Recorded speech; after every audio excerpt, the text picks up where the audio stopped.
Check 1 2, check 1 2. Welcome to another edition of Morris Road TV. I am your host, Brother Tahaka Bay. Now, hold up.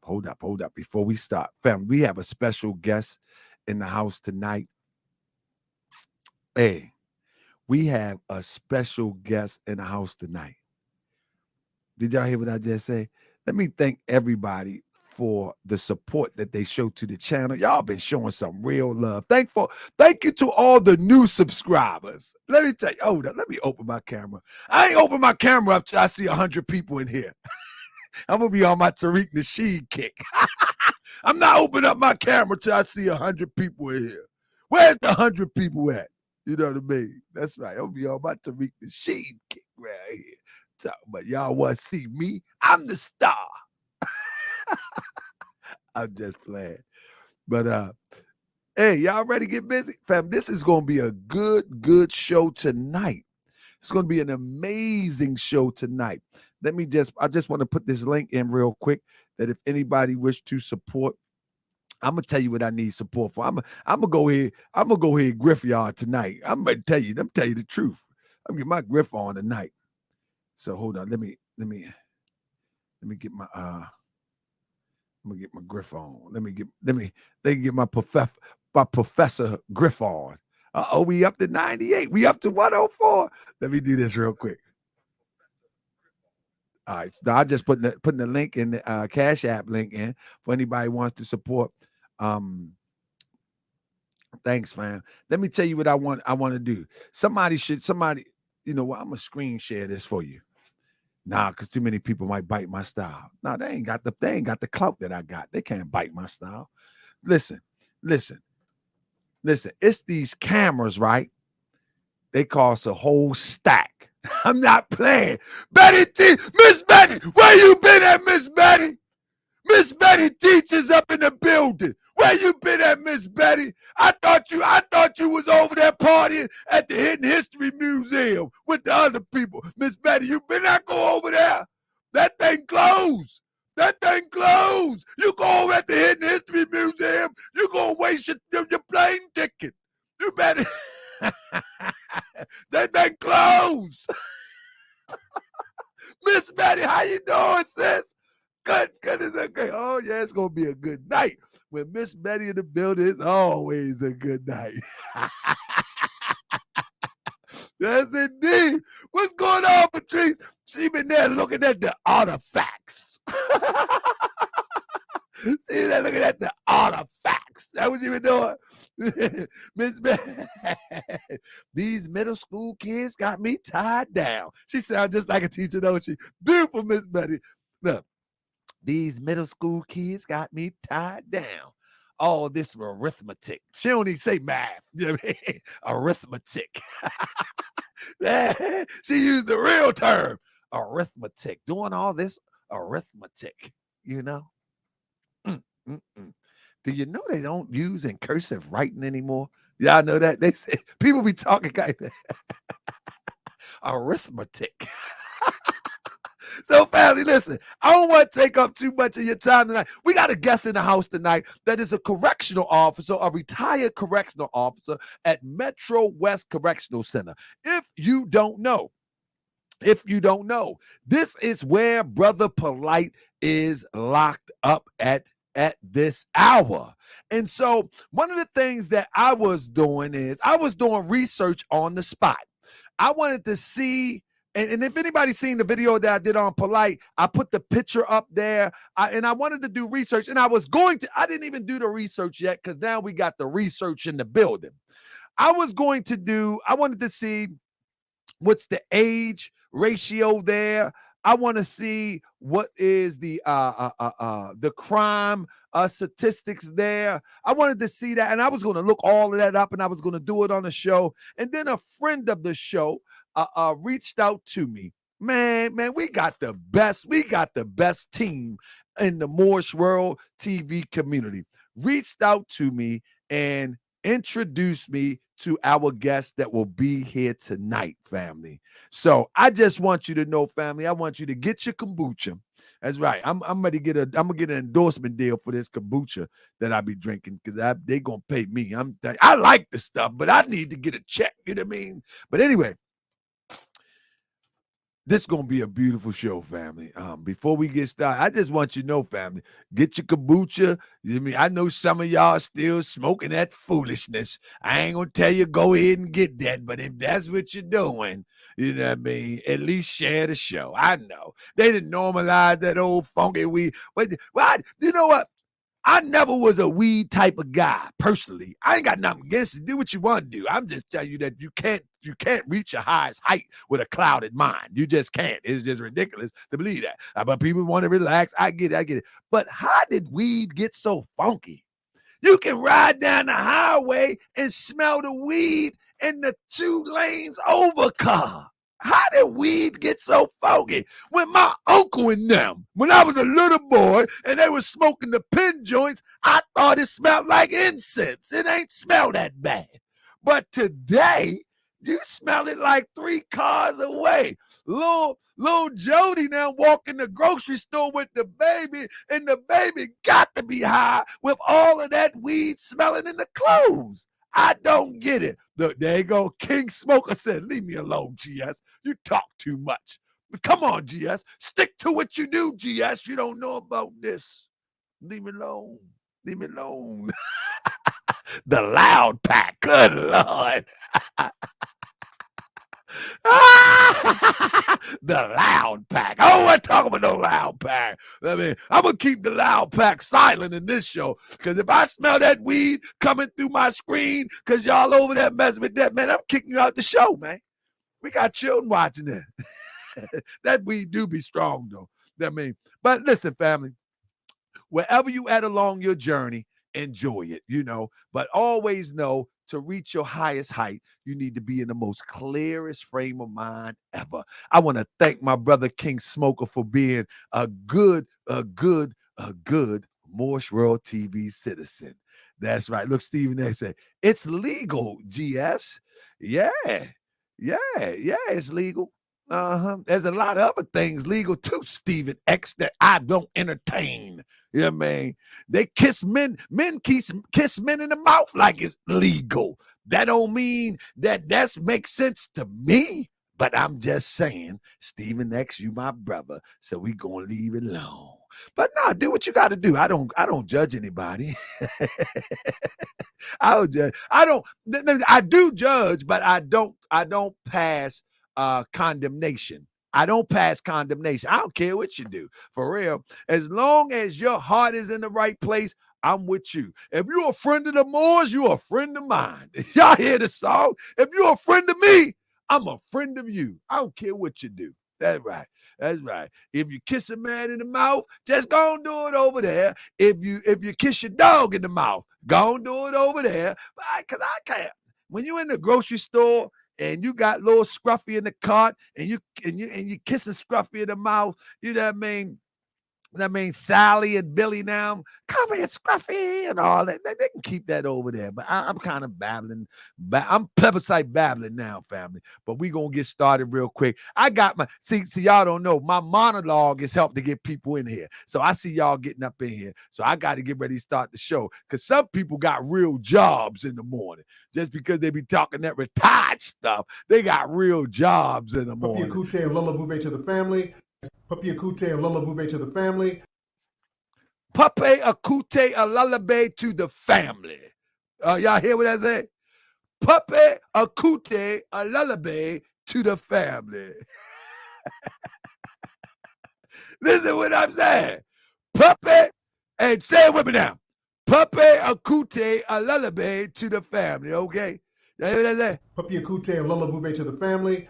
Papi Akute and Lola Bube to the family. Papi Akute and Lola Bube to the family. Papi Akute and Lola Bube. Papi Akute a lullaby to the family. Y'all hear Tariq that made his own language. This nigga crazy. This nigga going on. I went crazy. This Negro going on 60 and made his own language. I told you he just like Polight. Y'all remember when Polight was making the rap song? Mama, he was making a rap song, and ain't nobody knew what he was talking about. We gonna talk about that on the next show. He was right. I think it. Yeah, I bucket to think of the girl. I shoot it to sing. I sing it to sigh. I just take I sing it to sing. I sing it to sigh. I mean, like, what is he talking about? Mama, he said his nobody knew what he was talking about. And now here Tariq with his own language. I told you they was just alike. I told you after y'all thought press 7. I'm gonna start the show, family. Press 7 if you remember Polight's song where he was saying stuff nobody knew. James Brown, what up, man? Call me tomorrow, big bro. Do anybody remember the song? Press 7 if you remember the song so I can start the show. He was like, I went to that thing. He was like, yeah, a buck is a sigh, a seek is a sigh, back is a socket, a socket. He was dead serious. Ain't nobody know what he was talking. That here come Tariq Nasheed, a bucking a kute. What he say? Let me play. I'm sorry, guess this to the family. Papi Akute and Lola Bube to the family. Come on, man. Let's start the show. Let's kick it. All right, let's go. I got my homeboy in the building. James Brown is in the building. Brother from a small town, you heard? Check 1, 2. I spend much time, yes sir, in this small town. Somebody said my mic low. Before I came to the big city. Is my mic low? Check 1, 2. Listen up. I grew up on the wild side, the Naptown wild guy. Birthed in the trenches while I will punch you in your face if you get out of place. Many rides upstate told me to keep my boots laced. Mama used to tell me if you like it, I love it. I was bugging, living rugged, thugging like life wasn't nothing. Five waters gave me my heart. Eastport taught me to grind and shine even in the dark. Fourth Ward taught me to pack that gun. And Gardens taught me that there was enough bread for everyone. Boston Heights taught me that sometimes it's okay to take flight.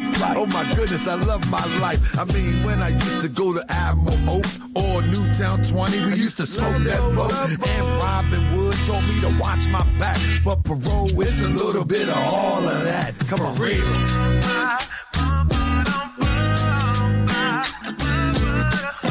We get busy tonight.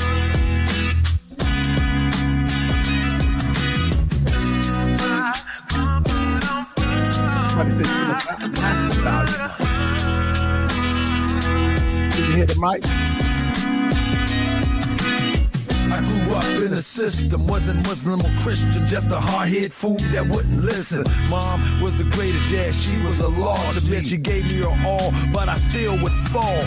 Victim to them lames and end up in them chains. 23 and 1 could drive any man insane. Instead, I reflected on the pain in the past. On my pop was a ladies' man. Took the wrong path, kept feeling abandonment, and made me rebellious. Everyone predicted that I would be a failure. Did it in prison, serving a life sentence. But when I found the prophet, I had to bear witness. Oh Lord, if I can get you to think again, that day you can save yourself. I woke up that day. I bought you everything you need to save a nation. Now take it and save yourself. I woke up save yourself. Baltimore gave me my stripes. At the same time, saved my life. From Greenmount to Park Heights, Brooklyn to the jungle, town to the village. I was schooled by the illest, realest drug dealers. Reformed to refine with a renewed mind. Yeah, it took me a minute, but ultimately I shine. I didn't flip the pack, started biz from scratch, got on a bus and I put the temple on my back. Let's go. What up, little Mike? What up, Ziggy? So family, you know. What up, Chill? Many of us are not supposed to be here today. You know what I'm talking about? What up, Rolo? You know what I mean? A lot of us are making, man, from in town. What up, Hub? Waters 20. What up, Robin Johnson? Rest in peace, you know, all the hoods. What up, Many of us wasn't supposed to make it here today. But every time, what up, DJ Go? When I click on Facebook and I see Mike from down 20, you know what I mean? He on his bike, man. He represents what up, family. You know what I'm saying? Rest in peace, Bambi. When I look at Dawn, I look at Juan, you know. All right, family. Waters, man. I look at Ian. We got 327 people in the building. We looking good. We about to start the show. What up, Pop? You know what I mean? From out Gardens, man. I'm calling out the day ones. Let's go. I'm going to keep that low because I'm calling out the day ones today. I be that more you gon' remember. I'ma be that more you gon' remember. Let's start the show, fam. Be that more you gon' remember. That's all that get y'all into this building. That's all. Call my number. I be that more you gon' remember. remember. I'ma be that boy you gon' remember, that's right. I'll be that boy you gon' remember. To Arca Bay front line till the law call my If you number. a friend of the Moors, then you's a friend of mine. I was told to watch my enemies, now hold my line. Those that speak against the prophet, they speak I'm ready against me. now. And I'm speaking about the ready prophet now. over Drew Ali, who was the first to remind you and bind you back to Morocco, the mountains, Mississippi, and Quebec. Told you you wasn't black, proved it with straight facts. You tripping off trucks, you need to be tripping off that. Now here we go again, acting like you a slave. The same people talk European how to bathe, and looking at women buying European hair. No love for self, but do the men really care? Have now, cause they got a love for Europe. Whole generation chasing bills, wheels, we serve. Yeah, they love Lil Yachty, Tucci, Gucci, Kodak, Amigos, Ross, Lucid. But when the love for the woman look like your mother, I guess they say it's all black when it's under the cover. Now Cypher, I'll be that more you gon' remember. I'ma be that more you gon' remember, that's right. I'll be that more you gon' remember. To Arca Bay front line till the law call my number. I'll be that more you gon' remember. I'ma be that more you gon' remember, that's right.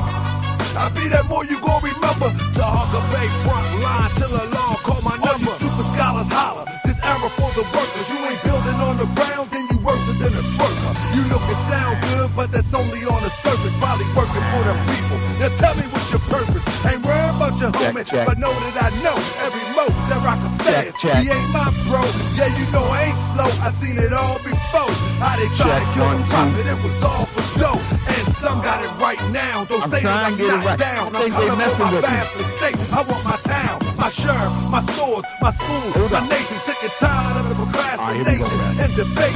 Y'all keep hating when love is the savior. You don't love yourself, so you can't love your neighbor. That's why you killing, fighting, marry out of your race. If you ain't the Moorish world, then get out of my face. Because Chinese love China, Italians love Italy. If you should love the Moorish world, come on and build it with me. Let's go. Let's go. I'll be that more you gon' remember. I'ma be that more you gon' remember, that's right. I'll be that more you gon' remember. To Arca Bay front line till the law call my number. I'll be that more you gon' remember. I'ma be that more you gon' remember, oh yeah. I'll be that more you gon' remember. To Arca Bay front line till the law call my number. I'll be that more you gon' remember. Be more. I'll be that more you gon' remember. I'll be that more you gon' remember. To Arca Bay front line till the law call my number. I'll be that more you gon' remember. LA. I'll be that more you gon' remember. New York. I'll be that more you gon' remember. To Arca Bay front line till the law. Come on, man. Come on, man. All right, Boosie, we in the building, Boosie. So listen, family, what I do is, how did my mic sound? Did my mic sound all right? So what I do is I try to make sure that we get everybody in the building that we can, and we have 374 people to start off with, and that is good because we want 374 people to hit that thumbs up to help this video to soar so we can awaken those who are sleepwalking. They sleepwalking, so we got to wake them up. You know what I'm saying? But with that being said, we got Brother John in the building, family. And again, as I said to you before, one of the things that really warms my heart is when the Moorish World TV citizens pay attention and reach out and say, how can I help? Because let me tell you something. There's a saying in the Moorish Science Temple of America. You know, I always drop a saying from the Moorish Science Temple of America where the Prophet Noble Drew Ali says, there's enough work for all of us to do. And what that means is that many people that are cultish Moorish Americans don't put me with them cultist type people. You know what I mean? Don't put me with them. What the Prophet Noble Drew Ali is talking about, that the everyday work that need to be done to correct some of the problems in our community. Somebody talk about status correction. Well, I'm talking about correcting problems in our community. It's going to take all of us. It's going to take each and every one of us. And each and every one of us is not going to be proclaiming to be Moors. Each and every one of us ain't going to be putting on no fezzes and turbans. Each and every one of us ain't going to be saying Islam, you know what I mean? Shalom, praise the Lord. But it's going to take each and every one of us to do our parts to correct these errors in our community. And so thank you for my brother that reached out to me. Connect me with John so we can have a conversation about not only what Polight is up against, but what you will be up against if you decide to go left.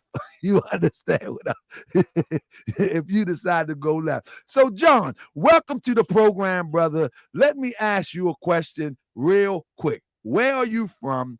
What do you do? And introduce yourself to the people. I guess those questions is an introduction, but the floor is yours. Thanks for having me. I'm from Pittsburgh, but From the bird. From the bird. Oh, From the bird. Hold. We gotta have a sidebar conversation. So years ago, John, when I used so here, so y'all excuse me for a second. Me and John gotta have a conversation. So years ago, right? I used to have a pack mule years ago. I was young. I had a pack mule, and this pack mule broke down in Reading, PA. So I ended up going to college in Reading, PA. I'm talking to code. So I goes to college in Reading, PA. Right? I'm young, right? Right. And one thing I noticed about Reading, PA. There's a few from the local area, but there was a lot either from Pittsburgh or from Philadelphia. And there Allegheny County. It was always a Philadelphia and a Pittsburgh thing. You know what I'm saying? Right. And it reminded me so much of Baltimore and DC. Baltimore had a good wrestle game. They would put up their hands. Now Tank can rumble. But Baltimore was known for a good wrestle game. You know what I'm saying?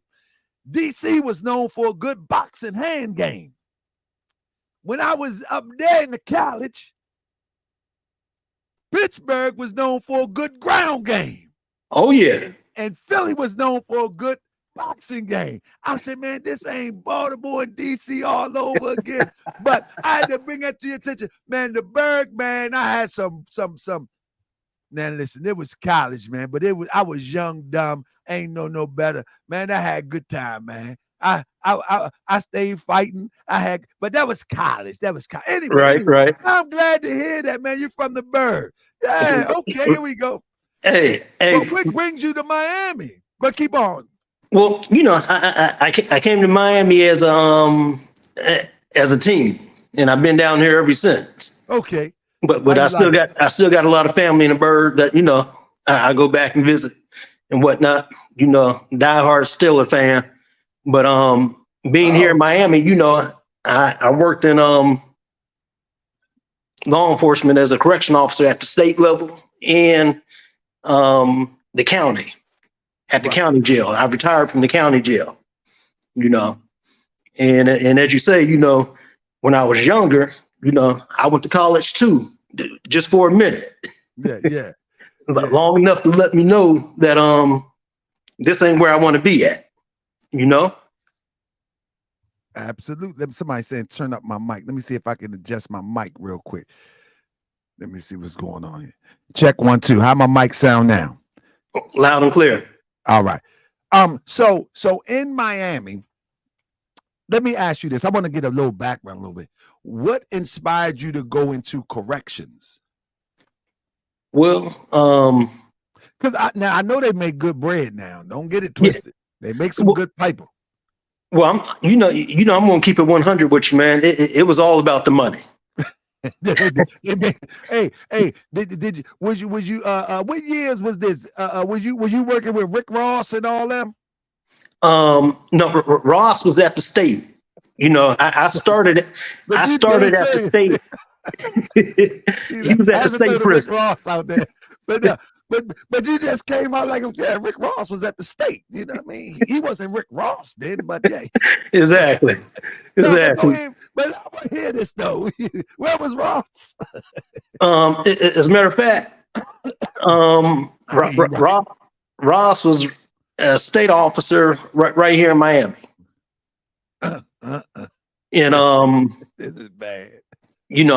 I started at the state back in 1988.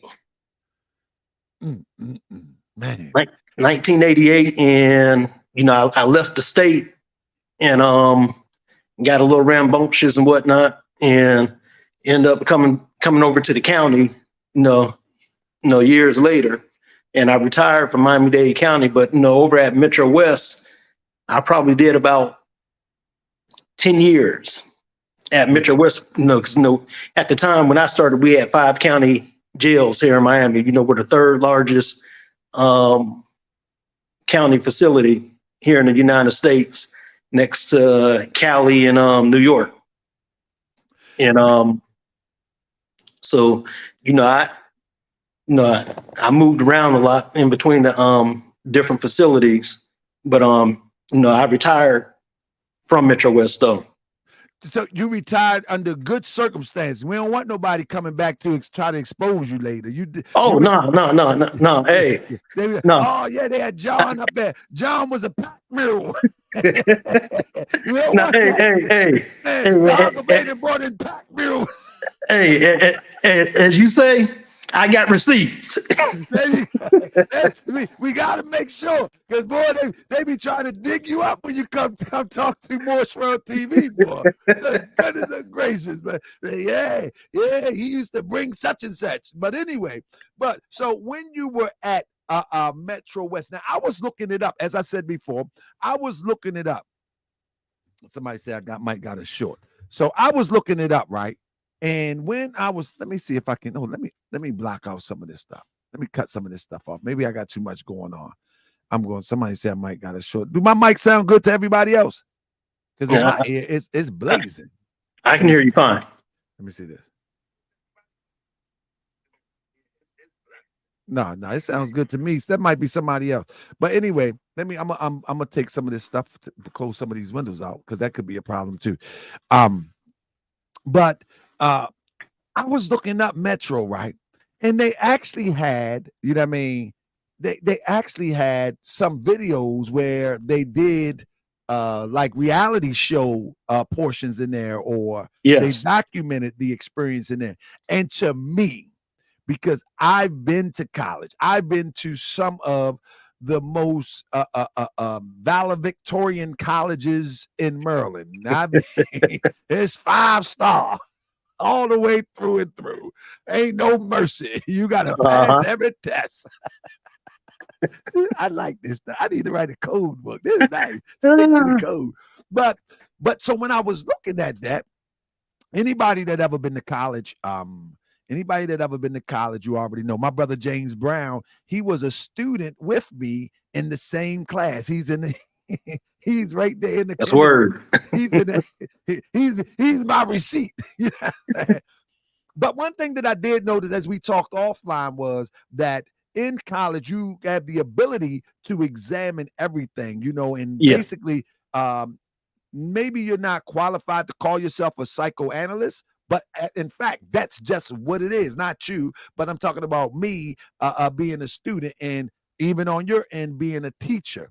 So when I looked at Metro West, as I was looking it up, because I was going to do a show on this, and then, hey, you came to help me. The Lord sent you. Grandma said, wait on the Lord. And I waited on the Lord. But I seen, man, it didn't seem like a walk in the park type spot, bro. Can you give us, let's start from the beginning. When an inmates enter into Metro West, where Brother Polight is, what happens from the Sally Port? Y'all don't know what that. See, I know these nice words. I remember these words, John. They still call it that, John. The Sally Port. But from that point into walking in, what does the inmate experience? Okay. Well, first they go through a processing over at Booking, which is over at what we call Turner Guilford Night Center, which is TGK. And once they get their classification, they're bussed over from that facility over to Metro West. And once they come through that Sally Port, they get searched, get patted down. Then they go up to the 3rd floor, where we used to do it over in what they call 3 Alpha 1 dormitory, and that's where they get strip searched. Everything's off. Right. Drop and cough. Okay. And once there's strip search, depending on what their classification is, whether it's medium custody, max, like Polight, which is L and L pedophiles, they go to their own wing. So let me say this. So you're saying that regardless, because you know how people when they go to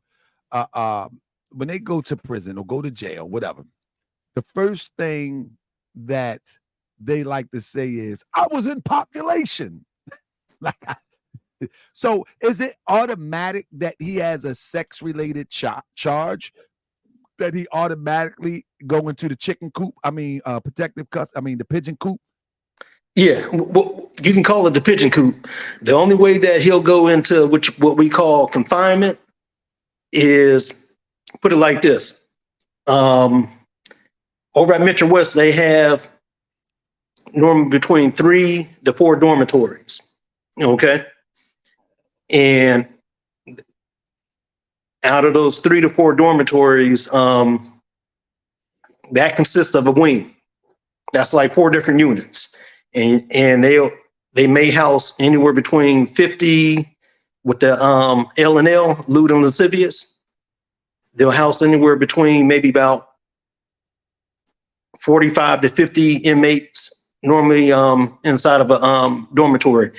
They never get at full capacity. So now out of those 4 dorms, that's the only place that they can go. So if they get into a fight with someone inside that dorm, they're moved from that dorm. They'll keep one, and then they'll move the other one to the other dorm. But once you've been circulated through all 3 dorms and there's nowhere else for you to go, then they put you in what they call a special management cell, which is what they call SMU, and that's when you go into confinement. But at no time when they're in the chicken coop are they mixed with population. When they go to yard together. When they go do their medication to the clinic, they go together.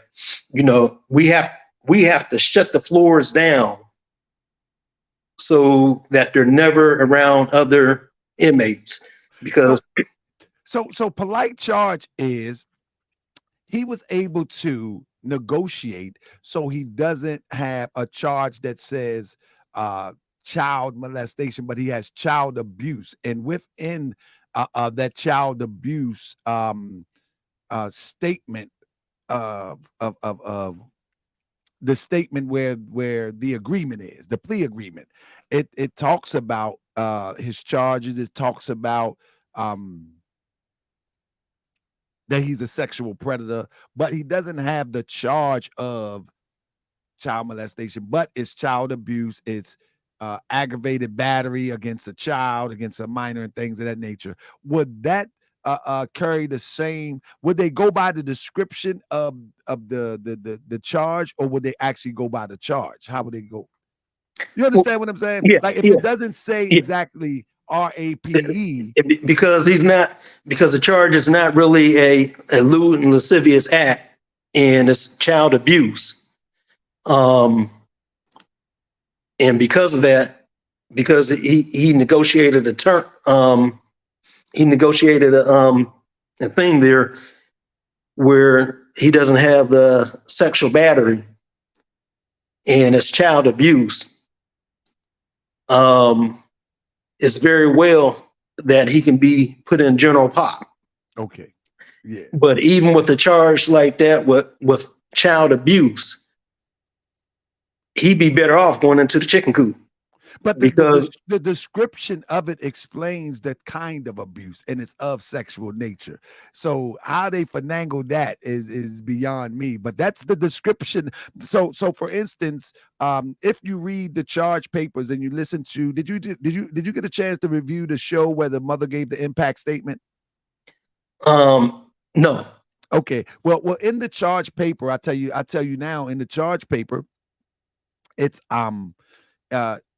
she had bruises on her mouth. The child did. She had semen Mm. stains on six semen stains on her clothing. She had a system full of drugs. The mother says she ingested enough drugs that no human should ever ingest it.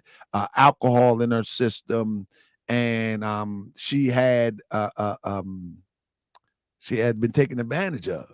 And this Right. is descriptive, very, very graphic, in the charge papers. So, and although he doesn't have the specific charge, but in his paperwork, it describes, and I'm gonna get the paperwork, and we're gonna read it on the show. It describes how how they reached this agreement and this charge of child abuse. You understand what I'm saying?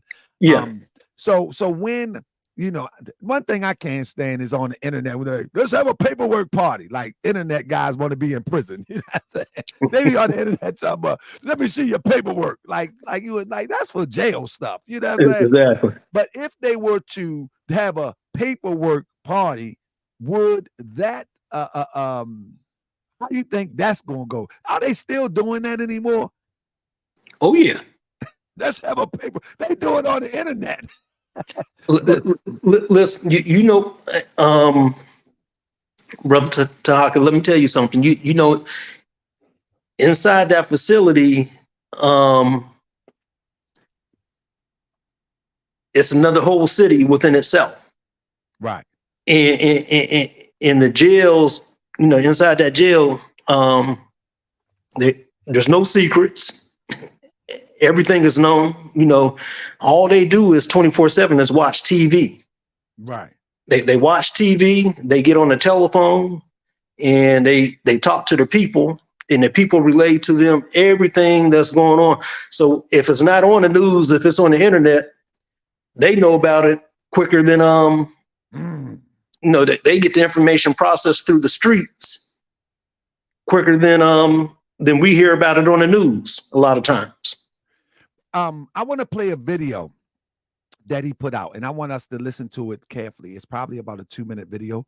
I wanted to listen to it carefully, and then I want to ask you some questions in reference to his breakdown of what he's experienced. Now, I know, as the old timers say, I know he jiffing. I know he bluffing. You know what I'm saying? But what I want to do is I want to share this real quick, and let me see if I can. Here it goes right here. Let's see if everybody can listen up. He actually had his significant other, one of them, I would imagine, to upload this to his IG, if I'm not mistaken.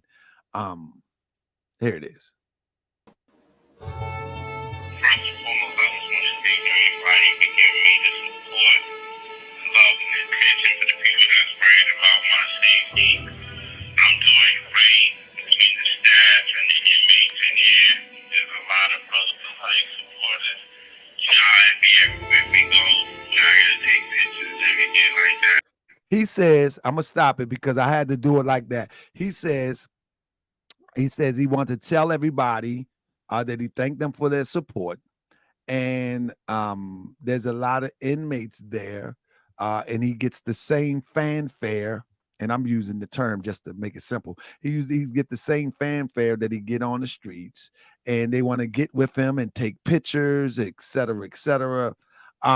Let's start with that right there, because I know for a fact that, I mean, it's been a while for me from college, but how do you just randomly just take pictures? I mean, I guess they got a couple phones in there, but that's basically what he says. And he says it so confident and nonchalantly in the most polite way, pun intended. Let me hear it one more time. Inmates in here, there's a lot of Brother Polight supporters.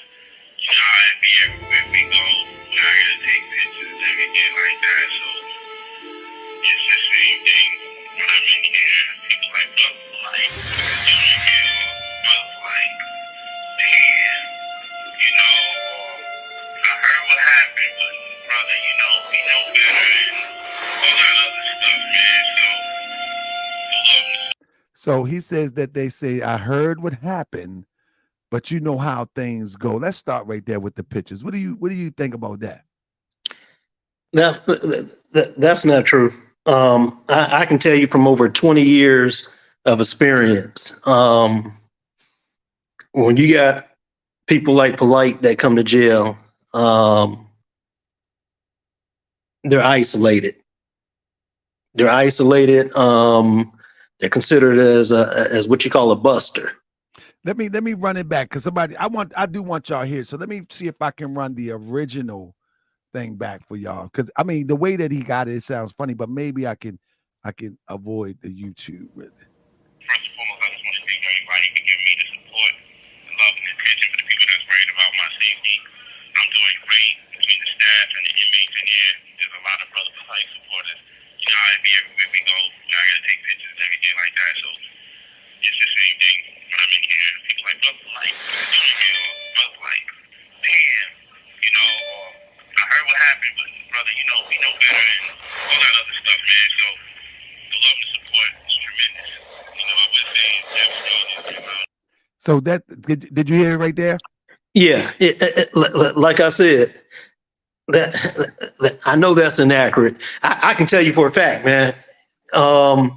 They don't even rock like that here in Dade County. Right. If you come in there with those kind of charges, okay, I don't care what it's been reduced to, child abuse. You still have the underlying charges of everything else, like I said, that happened. Yeah, the description hasn't changed. Exactly. Like it's not like a, but I mean, child abuse is bad in itself. You know what I'm saying? But it's not like, okay, he spanked the child and, you know, he's saying that I'm disciplining my child. That's not it. The child abuse is predicated upon a sexual nature. Exactly. Yeah, but go carry on. So don't nobody want to rock with him inside the jail. You know, and I can tell you for a fact that he's isolated, and even if he's at Metro West, see a lot of guys, you know, he's talking about taking pictures and this and that. And, you know, people with those kind of charges, man, they don't want no more attention brought to themselves because of the violent nature that comes with it. That's going to be, you know, assaults or batteries from other inmates. You know, so what he's saying, he's just blowing smoke. Let's hear a little bit more. I already know because and as I talked to you offline, I actually had experience with Brother Polight before it escalated to this part. You know what I mean? I just thought he was a crazy swindler. I would never have imagined, but as my brother Imam Bashir was on the show the other night, you know, he was able to break down like, yeah, he showed the signs. He showed all the signs. But sometimes, I guess I'm looking for these people that's trying to take money, sell trinkets, sell crazy ideals, plagiarize books and all of this crazy stuff. But never would you imagine, I mean, never would I would imagine. I mean, that's just something that's far from my mind that this person would go to some extreme sexual deviant type of concept on a child or anybody for that. I mean, that would be the furthest thing from my mind. So yeah, but our brother Imam Bashir was like, here was the signs. Here's the signs. Here's the signs. No, so, they mask it very well. Yeah. Yeah. Here you go. Let me see. All right. Let me hold up. Here you go.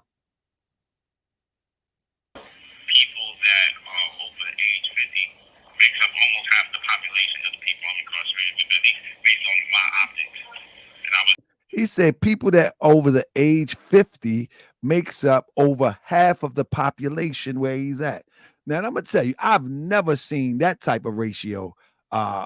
50 and over is the majority in prison. I've never seen that. That's a young man's sport. Well, let me tell you, but if he's in the pigeon coop now, that's what I was about to let you know. because if you're in the pigeon coop and you have those type of charges, because those are dirty old men charges, you know what I'm saying? For number one, and those are mentally ill charges. Number two. Number three, some of the older guys ain't with scrapping and stabbing and all that, so they go to the coop.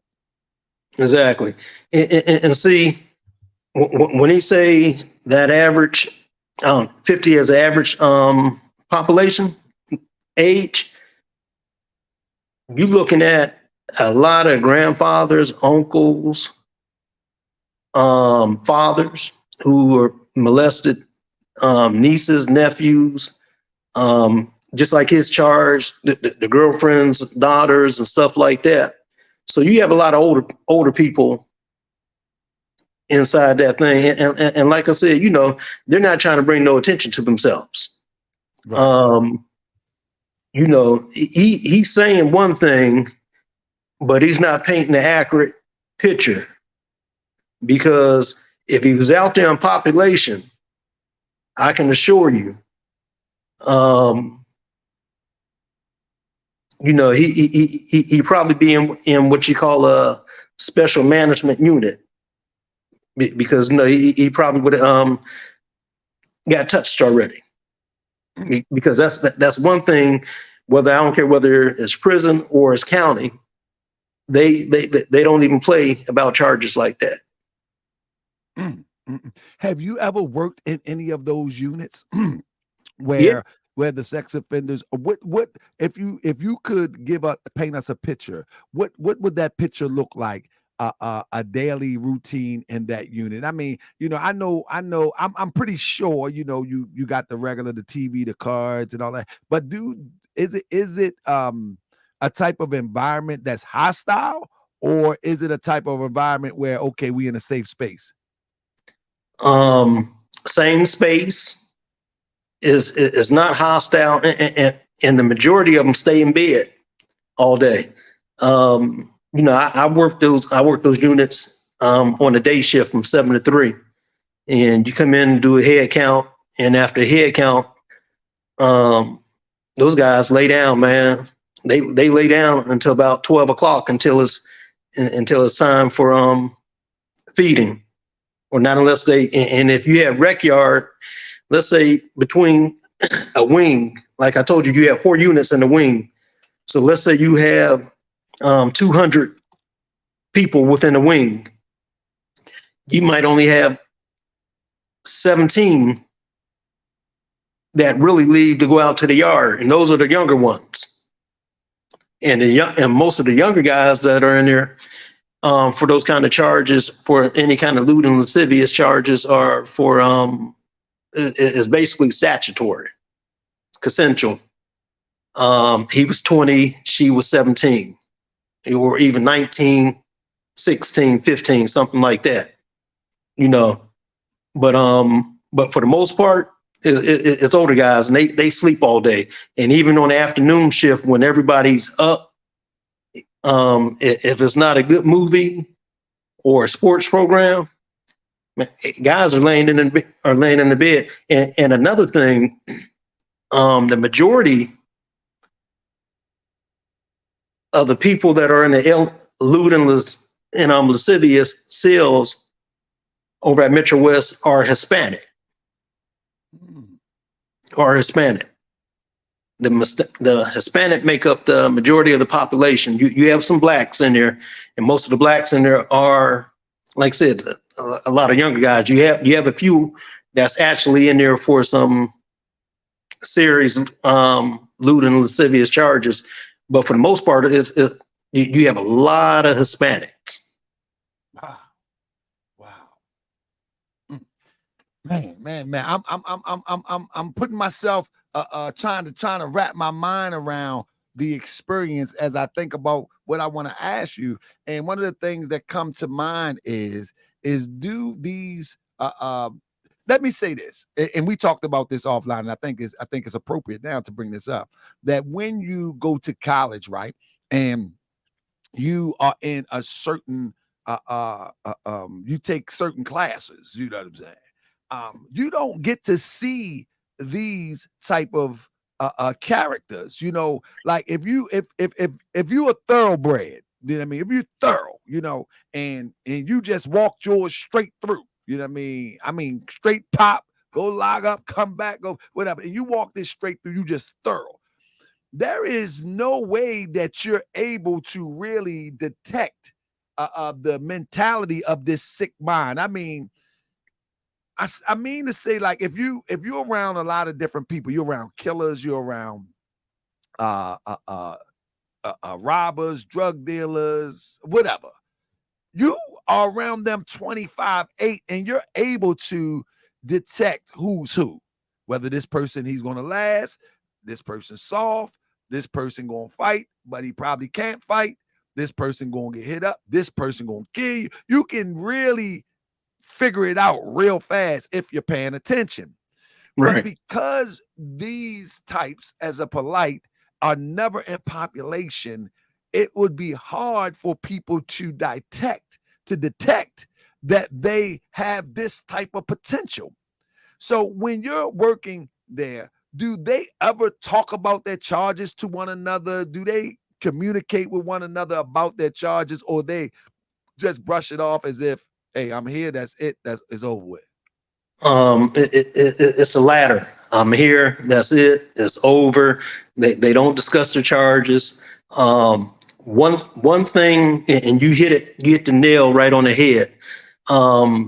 When you're working around people that's in there for murder, robbing, whatever charges they drug dealing, it's easy to detect because you're around them more than anything else. When I worked with the L&Ls, just like they watch me, I'm watching them. I'm observing them, and they mask. They mask these personalities really, really well, and all of them have something in common. The one thing that they have in common is passive aggressive behavior. Passive aggressive behavior. None of them are about that rah-rah, none of them. I mean, if you say boo, they'll jump. That reminds me about the interview with Whack 100 in Polight.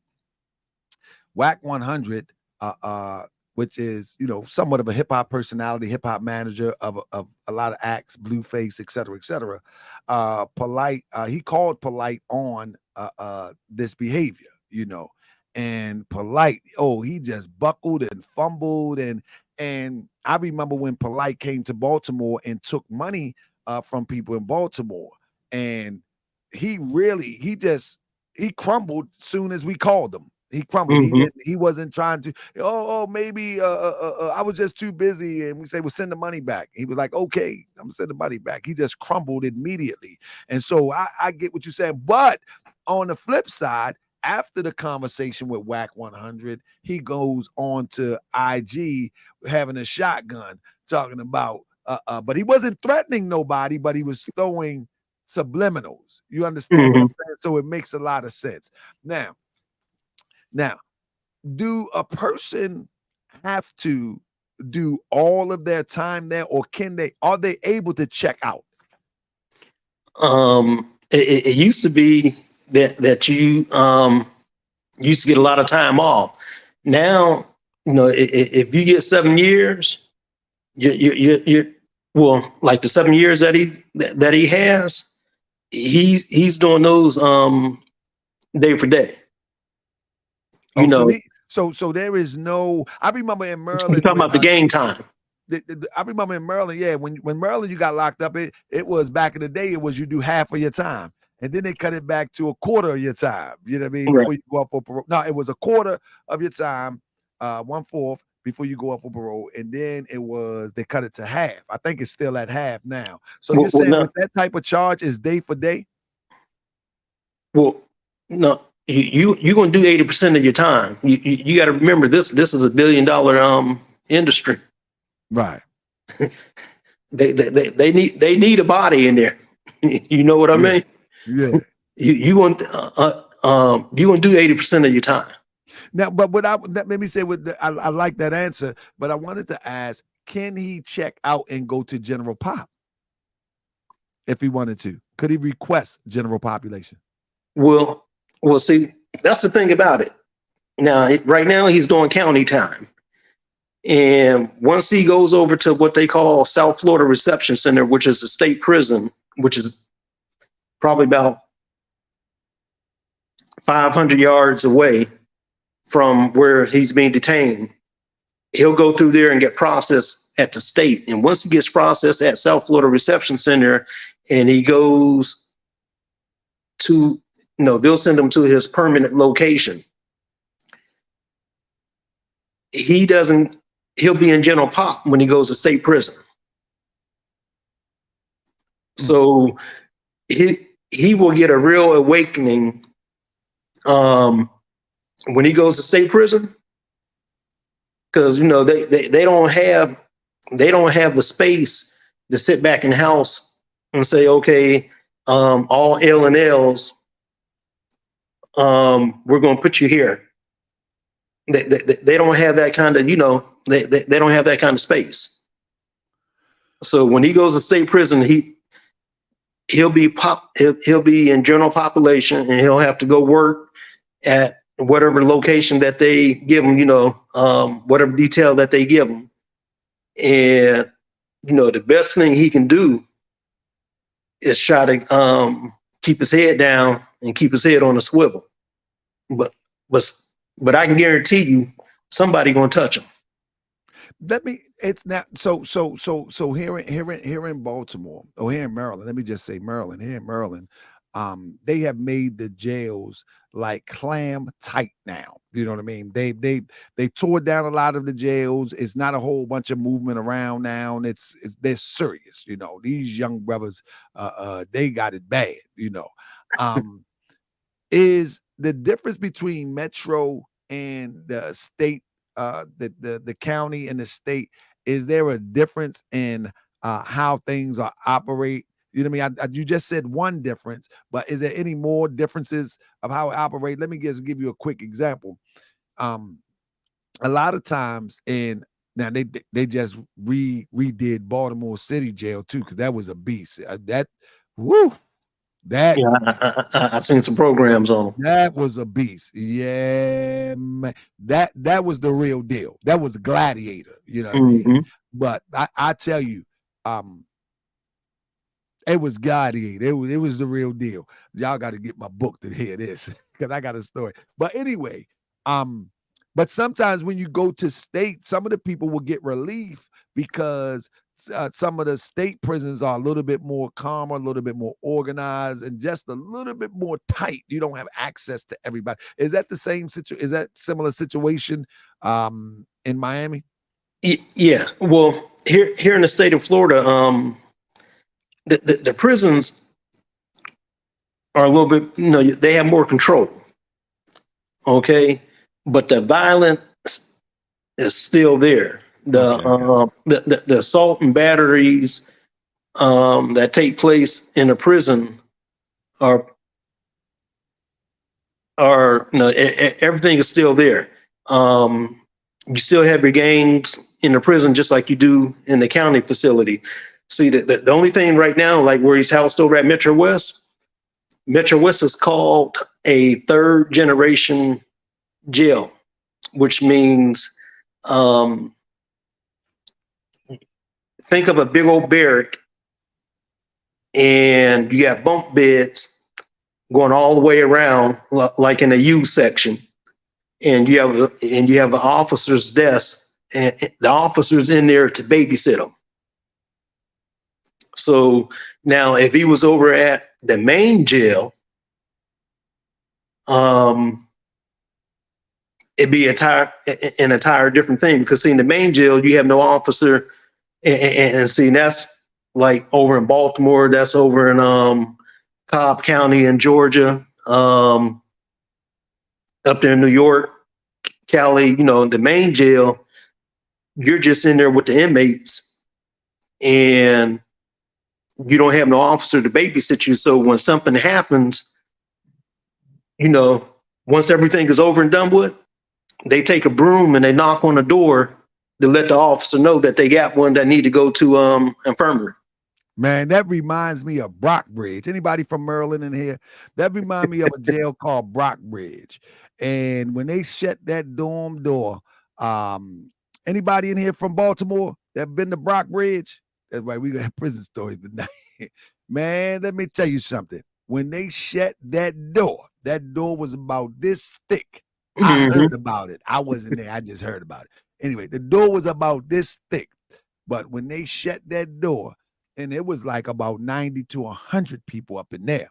And when it went down, it went down.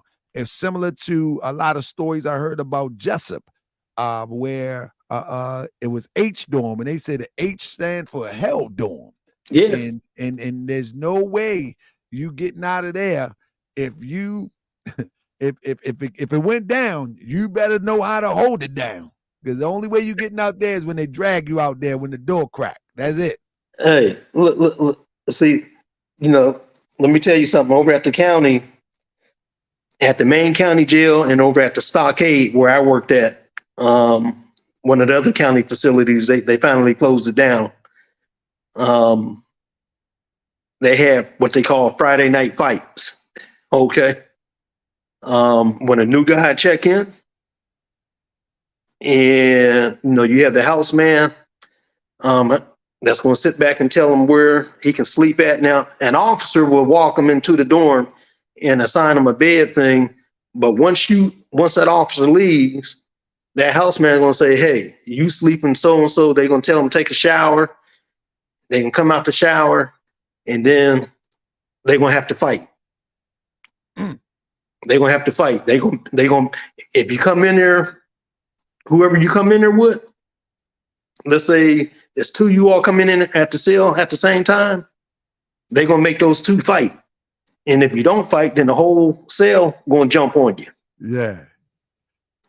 So where he's at now, they call that the babysitting jail, Metro West, because, an officer's in there, he can see everything that goes on right in front of his desk. So if he sees two inmates fighting, he's gonna get on his radio and call for backup. And when the other officers come in, they're gonna restrain the two. They might get pepper sprayed, and then they get moved. One of them get moved over to the other dorm, but there's only 4 dorms, and so once they clear those 3, if they've been to all 4, then they have to go into what they call confinement. But but back in the day, before the cameras was put up and everything, and my time coming through, we used to let them know, if you jump out there in that deep water and can't swim, we ain't got no life preserver for you. Good. And let me say something to everybody here. Everybody in the comment section that's new to the channel keeps saying, let the guest talk, let the guest talk. This is an interview. And so I want to make sure I get pertinent questions out before our time expires. Let the guest talk, let the guest talk. I'm letting the brother talk, but stop keep telling me, let the guest talk. Anybody that know me know I want to get some pertinent questions out also. So just enjoy the interview. We always can bring the brother back again. Y'all like to hear Brother John talk? Brother John, you get a car, you get a car.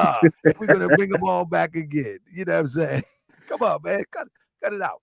But I mean, if you know me, you know me. You know I want to get some pertinent questions, and one of the questions that I want to get out is, how long does a person stay at Metro before they are transferred? What's the length of time that he got to stay at Metro? Okay, now that's a very good question.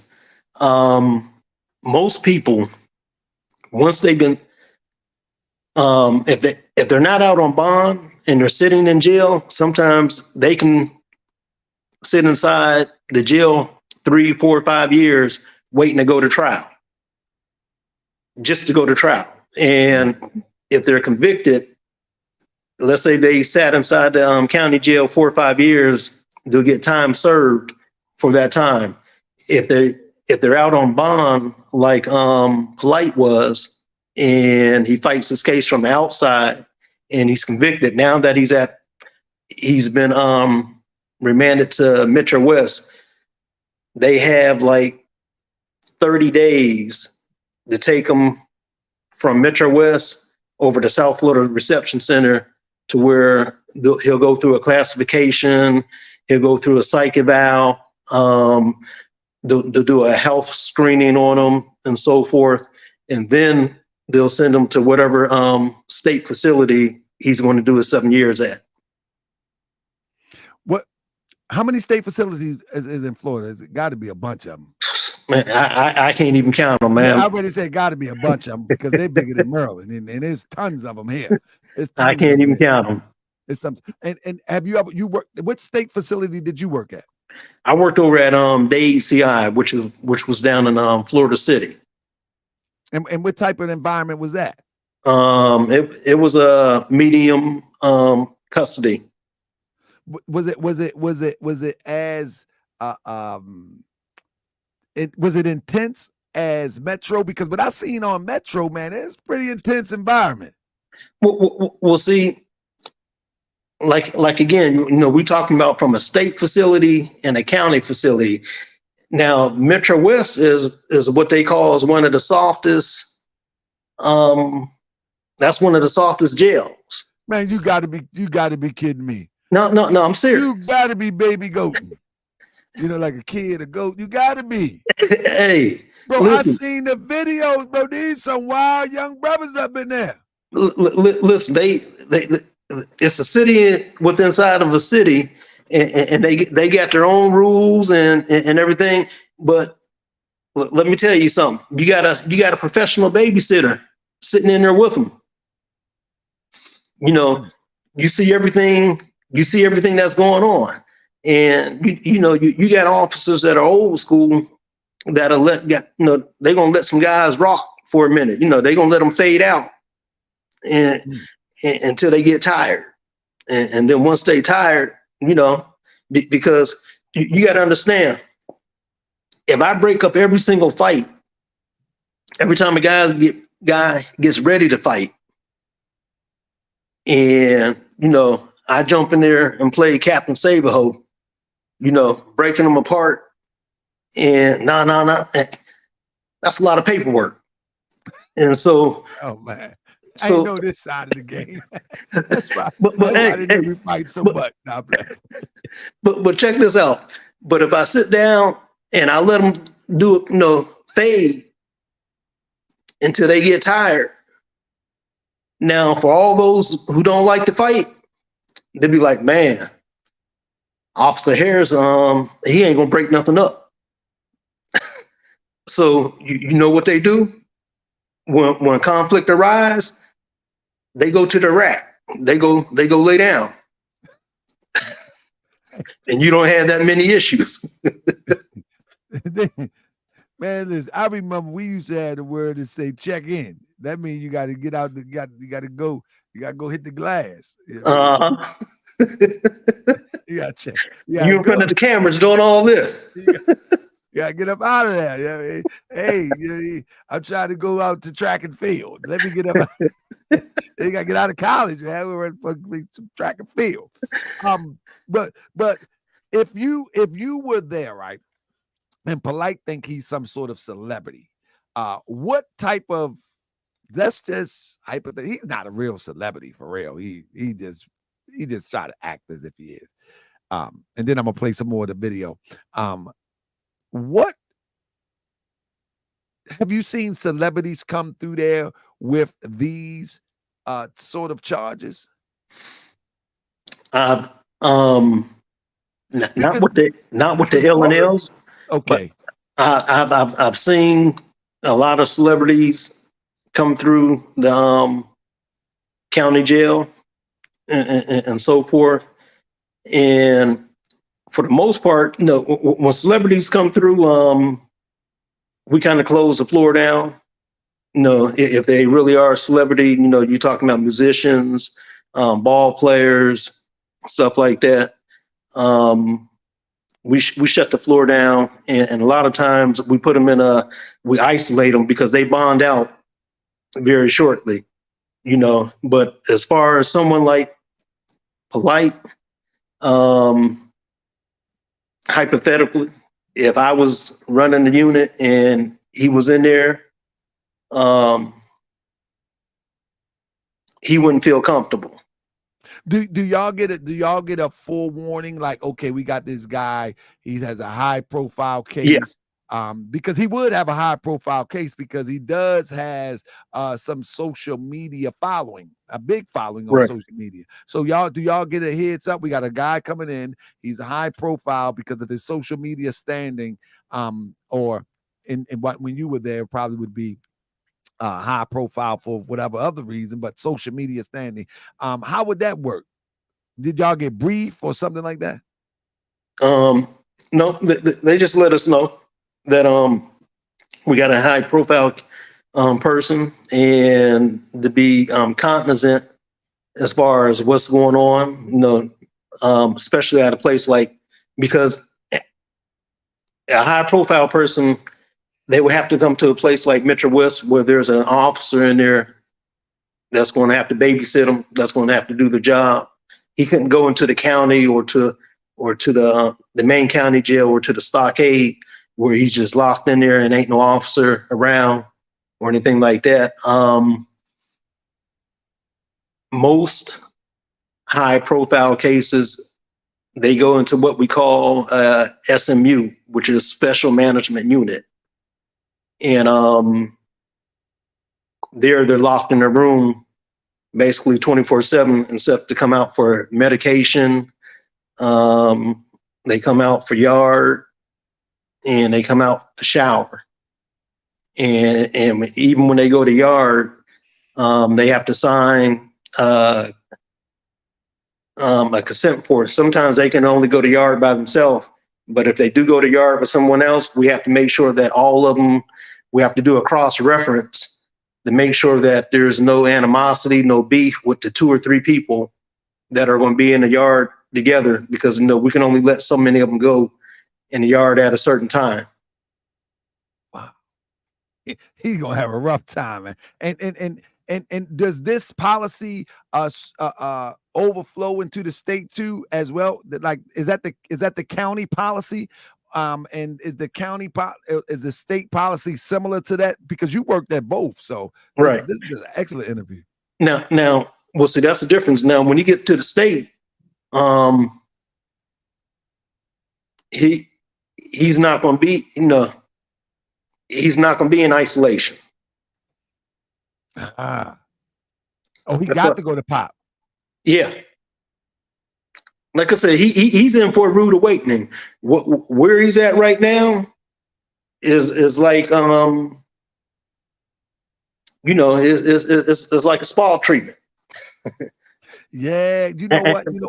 There's no pressure. In the state, I think it's the same thing here. You have to request to go to the pigeon coop. You don't. Yeah. You don't just, only thing that they would do is people would claim that they got enemies, and then they say, okay, they will send you to a different location. I've seen people do that. But to get to the pigeon coop in the state, you would actually have to say, you have to check in. Yeah. They call it checking in. You have to check in, or you have to have what they call, they have to write a DR, disciplinary report, where you've been convicted of a fight, or some kind of battery, some kind of rule violations, and see that's why at the state they only have but so many rooms, as you say, inside the chicken coop. So those are reserved for people who are breaking the laws inside the facility. So, and to say that you have an enemy, that's something that they do a lot over at the county. A guy comes in, and we get that a lot with a lot of the younger guys when they come into the county, and let's say they just been arrested on a murder or a shooting or something like that, and they walk into inside of a cell. And, you know, you got the Northwest, the Southwest, you know, you got the pork beans, you got little Haiti. So you got all these little suburbs here in Miami, all the little different municipalities. So they walk in there and they don't recognize anybody that they know, or they see somebody that they done shot at or that they done had beef with on the street. They go to knocking on that door, like you say, don't one of these numbers quick, because everything they done did on the outside done caught up with them now on the inside, and they feel that pressure. Let me play some more of this, and let's examine and decipher what's really being said. Here it goes. Okay. Kind of wild, but it gives me more clarity on the street. When we see the young brothers and sisters wilding, we say where they OGs at. Well, the young brothers and sisters wilding on the outside, where they OGs is over here incarcerated. So let me narrate it. He says that he's locked up, and majority of the people that's locked up with him are over 50. And so when you see the young guys on the streets wilding, it's because all the old people or OGs are locked up in prison. Now let's let it play. I'm talking gray hair gang. I swear it feels like almost half the people I'm incarcerated with are 50 years and older. You know, there are a bunch of young people here, dead faces, you know how that go, but I mean, damn, it's just an alarming rate of older brothers and sisters. Either way, man, we good money. I'm feeling good. Health is great. Let me say one thing that I do notice is like it's mad quiet in there. Mm-hmm. Is there a day room where it's one phone? Because I know, man. Hold on. No. How many? I mean, isn't there a private place where you use the phone? No. Or if you're in a special section, I know it's not that many people. But when you in the joint, man, you hear so much. It's loud. Now, see, that just go back to tell you what I said earlier. When I said quiet that is back there, though, brother. Yeah. I don't mean to cut your wisdom, but let me say this. There's a brother named Otho Wallace right now. He's facing the death penalty, ozone, in Daytona. He's on trial right now. He called me from and he faced the death penalty for killing the officer. He called me, and that was way more noise and you know they lock, stock, and barrel with that type of charge. He accused of killing the police officer, and it was, man, you could still hear, but he was good. He sound real good. I haven't talked to him for a while because he was preparing for trial, but I'm just saying you could still hear the commotion and the comings and goings and et cetera, you know. But in this call here, you don't hear anything. Well, like I said, it goes back to what I said earlier. When they're in that L&L cell, I told you that they sleep all day. They sleep all day. You know, you have 50 people in a cell, and you might have 5 or 6 people actually up on the floor, a couple looking at TV. Like I said, and most of them are older Hispanic men. Okay, so you know you got the Spanish TV and you got an English TV, and so and the TVs are kept down to a minimum because the officer's not going to have the TVs up very loud, and they're all the way in the back of the dormitory, and the telephones that they use are right next to the officer's desk. You have maybe about 7 phones. And so, you know, the officer's not going to allow no one to get too loud on the telephones. You know, he's going to tell them 1 or 2 times, hey, hold it down. I don't need to hear your conversation. And, you know, after that, 3rd time, it's going to be, you know, click, you know, and tell them go back to the rack.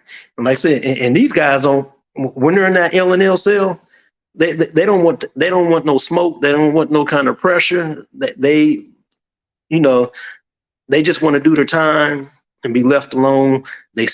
Most of them stay in bed. That's why it's so quiet. Let's listen again. Let's see what else he has to say. I noticed that when because I've talked, obviously I talked to many people that was incarcerated, and this was kind of quiet. In a real eerie way. I feel like I'm supposed to be in here. I've been uplifting people, talking to people, dealing with people, helping people and their families with their credit and helping towards their commissaries. And I feel good, man. I'm man, just the embrace of people allowing me to help them. And people being so welcoming. I didn't really expect to get that in the penitentiary. You know what I'm saying? So he says that he's in there, he's helping people fix their credit, et cetera, et cetera. How in the world he only been there less than a week and he helping people fix credit? In fact, we know what it takes to fix credit. It doesn't take a week. What does that really mean? You know what I mean? But that's what he says. He's there helping people fix credit, and he never expect this type of welcoming in the penitentiary. No. He let me tell you something. His charges and the description of them, that's serious. And they take offense. They really take offense to that. Even at the county level, if you're sitting inside of an L&L cell, when you have the battery on a child, those that are in there for any kind of sexual assault or battery on an adult, they look down on those that have committed offenses to on children. And so, for instance, he's not no Bill Cosby. Right. And I'm not trying to throw shade at Bill or anything like that, but he's not no Bill Cosby by far. And circumstances are totally different. What he did was violent, Yeah, it was clearly violent according to the description. So yeah, you definitely I wonder if people would have access to the paperwork, because we got the paperwork. Man, Yes. The description is horrible, bro. It's bad. Let me tell you something, and I hate to say it, but like I said, I'm gonna keep it a buck with you. There's some officers in there, man, that's gonna hand out some of that paperwork. I guarantee you. As sure as you and I are sitting here talking right now, and a lot of people don't want to hear it, but that's the truth. Did you get a chance to hear the mother's impact statement? No, I'm gonna listen to it. I would love to. Let me see something real quick. Let me see something real quick for the sake of what we're talking about here. Let me see. Let me see this here. Family, indulge me. It's about 5 minutes. Okay. But I want Brother John to hear this. I want him to hear it, and then I want to see his take on it. And then we got about 2 more 30-40 seconds of Polight talking. But I really want his take on this so he can give us an understanding of if inmates would hear this, how would they feel? Check it out. All right, you may unmute, ma'am. Good morning, Your Honor. Good morning. All right, so what I'd like you to do is, well, you don't want to give your name. So at this point, just go ahead and you can give us an impact statement. Yes, ma'am. Thank you. Michael Noak. This is the first time I have spoken publicly about what you've done to my daughter and I.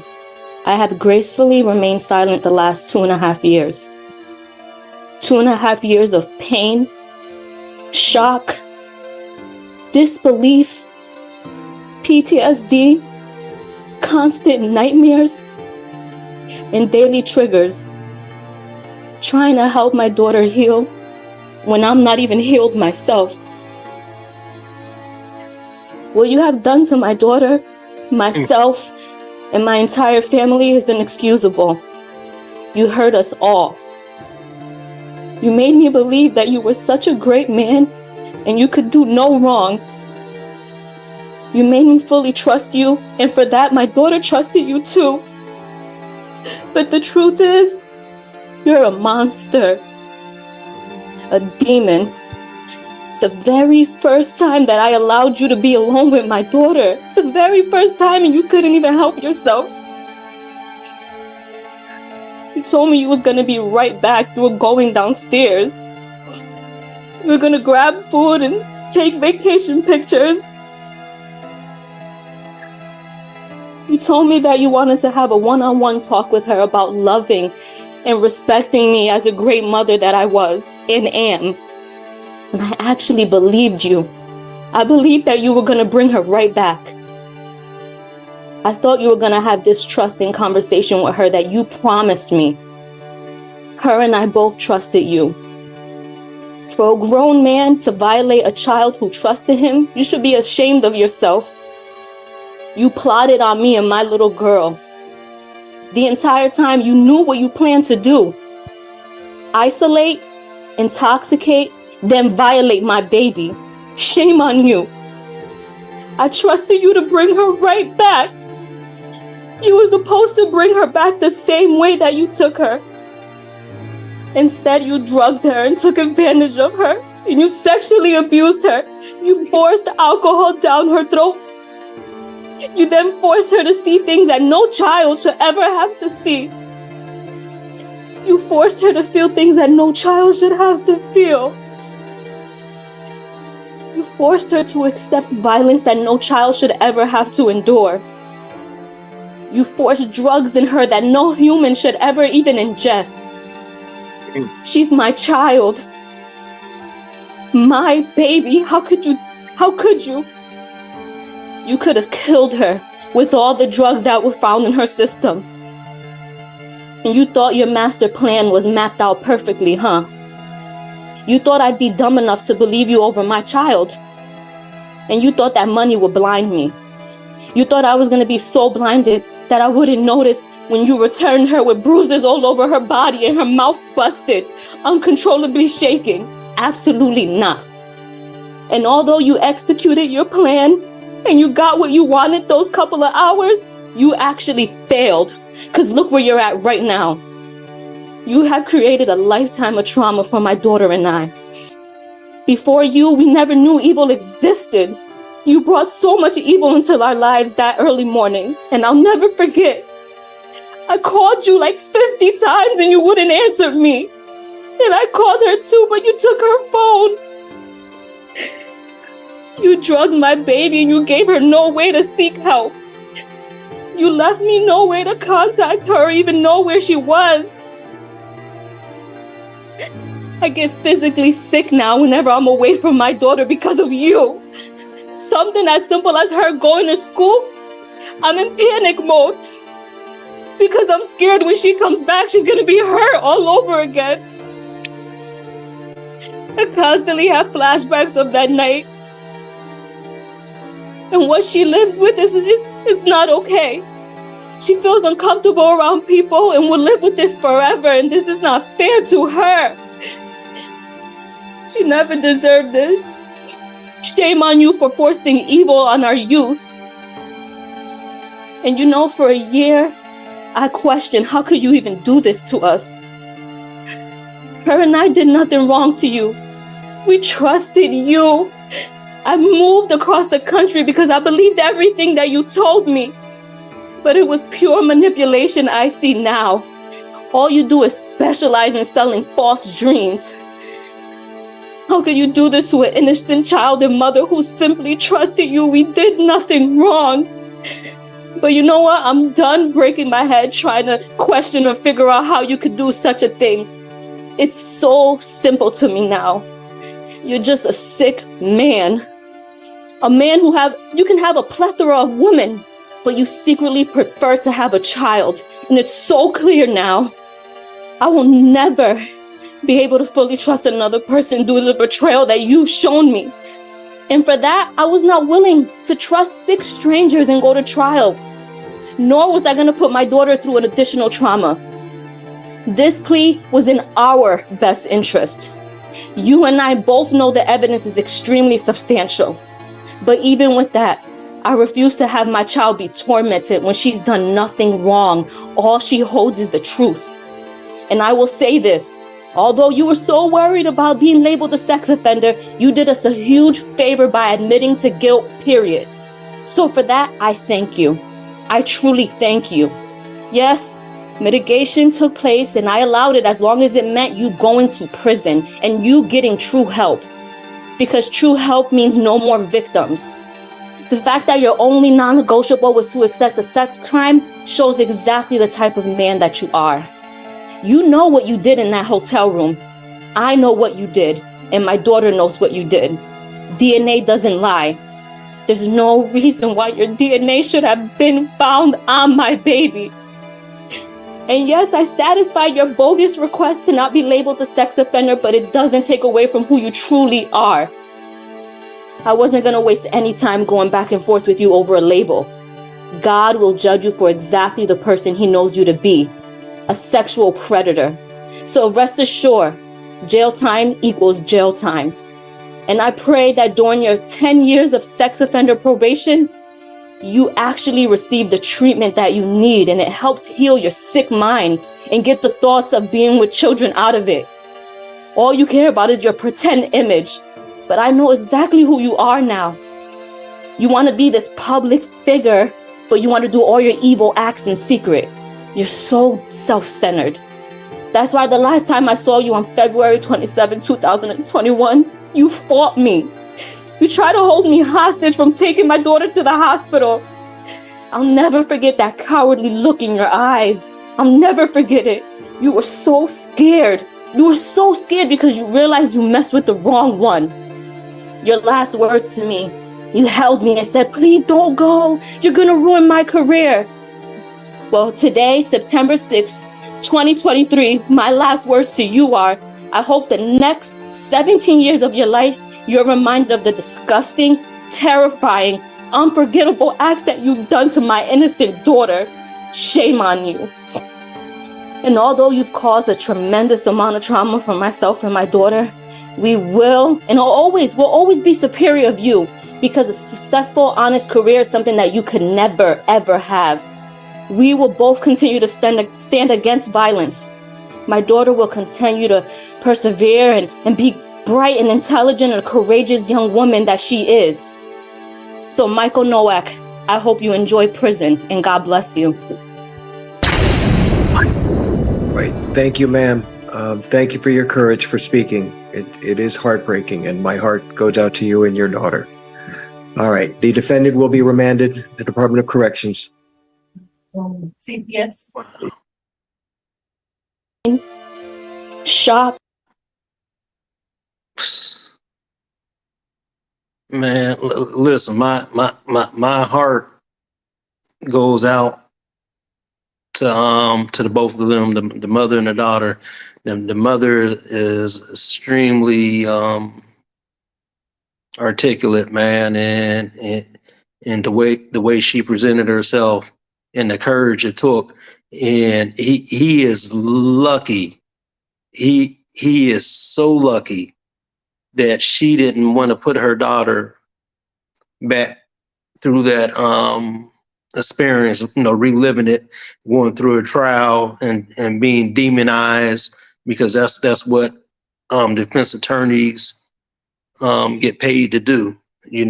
I mean, they got a job to do, like it or love it, but that they would have tried to find any little thing in her Facebook, Instagram, or anything like that, to use that to demonize her, demonize the mother, saying that they want a month, any little thing. I've seen it, you know, and I get it, and I understand the reason why she allowed him to take that plea, man. But let me tell you something. When he goes to prison, what is today's date? September what? The 12th. The 12th? Yep, September the 12th. You remember this day. It may not happen right away, but we're gonna hear about it. He gonna get tore out the frame. He is gonna get tore out the frame. That impact statement. Oh, listen, they already heard it. Woo. The prisoners. Right. I can rest assured they've already heard it. It was already played for them in some kind of form and fashion. You know, they got telephones that are being snuck in there. Okay. They watching Morris World TV. Yeah.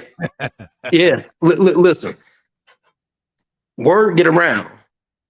Word get around. You know, it's not going to be a walk in the park like you think it is. Like I said, right now, you know, he got an officer babysitting him 24/7. But once he goes to that state facility, it's a whole different ball game. He gonna be doing one of these, and I'm in fear of my life. I wanted to say that the mother really painted a picture that cannot be mistaken for being passive, letting it ride. She painted a picture, and for all those that try to act as if the mother was in cahoots, let's stop acting like we're so super intelligent and so super evolved that we haven't fell for the okie doke of some sort. Many of us are at the stage where we're at today because of the mistakes and the okie dokes that we fell for yesterday. It amazes me how people will look at someone who make a poor decision by associating with one, say like a Polight, but they're looking at the intent to better themselves. Remember, Polight was selling hope. Polight was selling hope, financial hope. He also was selling hopes of grandeur. He also was selling a lower vibration hope too. But, you know, everybody is on their journey on different levels. And so when you are looking for something better for tomorrow than what you have today, people fall into some of these charlatans, if you will, you know. But at the same time, do people really believe that a mother would put their we know things happen, but this mother did not put her child in the position to be brutalized by this maniac animal monster. And for anybody who says that she seemed to be complicit, you got to be crazy. You have to be crazy if you have a child. If you have a child, if you don't have no child and you have been desensitized because life had beat you down so bad, I get why you would say something like that. But if you have a child and if you have never made mistakes and made bad choices about who you hang around, about who you let influence you, I get it. But if you are a human being that have made mistakes and you have fell into traps where people influence you to do something outside of your character or even outside of your better judgment, then you are good and crazy to believe that this woman was complicit in any of these crazy, brutal acts. The floor is yours, brother. You can hear the pain in her voice. Absolutely. I mean, it was heartfelt. You can hear the pain in her voice, and you can feel the love that she has for her daughter, you know. And like I said, I get it. I mean, hats off. I mean, that was a powerful impact statement.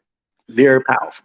And people say, why did I put the music behind it? So family, on YouTube, you have to make sure that you protect your content. And so I put the music behind it. And also I wanted to dramatize it. I wanted to dramatize it to give effect so people can really be even more so drawn in, because this sister took time to write this. She put her emotions in it. She put her heart in it, and she wrote it, and she had a paintbrush. So I wanted to also try to add I know everybody's going to try to play it because they just want some views, but I wanted the right sound behind it to help draw people in so they can really hear.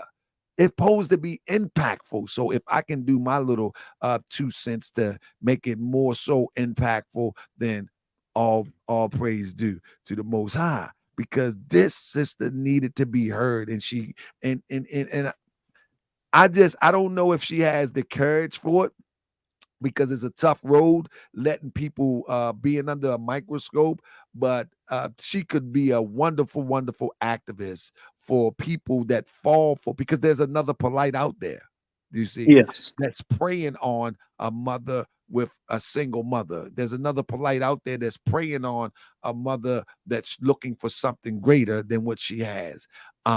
So, you know, she could be very impactful. You follow me? yes. Be more rained out tonight. Mad Thinker say be more. Yeah, it's raining, man. I'm looking at my security cameras at my house. I see rain all over the place. Mad Thinker. But salute to Mad Thinker. Yeah, it's raining here, big time. But yeah, brother, I just wanted to get your take on that because you said you haven't heard it. But yeah. Yeah, I appreciate you playing it, man, and I like the music that you put behind it, man. It just made it that more powerful, man. Yeah, I appreciate it. So let's finish up with this clip right here, where wow, you heard? Well, you know, subtle blessing in disguise, but I will be home sooner than people anticipate. Thank goodness to my amazing defense team and that amazing agreement that we put together. Yeah, it's been sweet. I had to sit down, but thank goodness, man, I had the bags that really had people in my corner that had the ability to. So let me narrate. He's telling the people that they uploaded this video, and his followers or whatever, that he'll be coming home sooner than what people think.